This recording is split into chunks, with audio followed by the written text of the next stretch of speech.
ആരും മൈൻഡ് ചെയ്യാതിരുന്ന നമ്മുടെ ഈ ഒരു കടലാസ് ചെടികൾ നമ്മുടെയൊക്കെ മനസ്സ് കീഴടക്കിയത് പെട്ടെന്നായിരുന്നു. എല്ലാവരും നമ്മുടെ ഈ ഒരു കടലാസ് ചെടികൾ ഏറ്റെടുക്കുന്ന സമയത്ത് തന്നെ ഞാനും കുറച്ച് ചെടികളൊക്കെ വെച്ച് പിടിപ്പിച്ചു കേട്ടോ. ഈ നിൽക്കുന്ന മൾട്ടി കളർ പൂക്കളൊക്കെ ഞാൻ കഴിഞ്ഞ വർഷം വെച്ച് പിടിപ്പിച്ചാണ്. പക്ഷേ ഇതെനിക്ക് മൾട്ടി കളറാണെന്ന് അറിയില്ലായിരുന്നു. കഴിഞ്ഞ മഴയിലാണെങ്കിൽ ഇതിൻ്റെ ഒരു തണ്ടും ഒടിഞ്ഞു പോയി.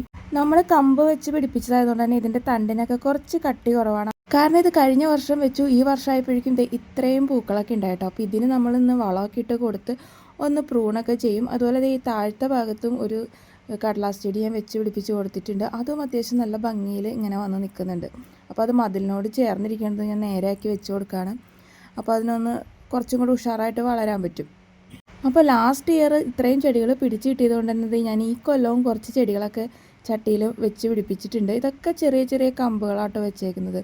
ഇതാ കണ്ടില്ല, എല്ലാത്തിലും ഇലകളൊക്കെ വന്നു തുടങ്ങിയിട്ടുണ്ട്.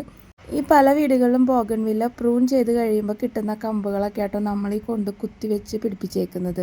കാരണം ബോഗൺവില്ലയ്ക്ക് ഡിമാൻഡ് കൂടിയതോടുകൂടി റേറ്റും വളരെയധികം കൂടിയിട്ടുണ്ട്.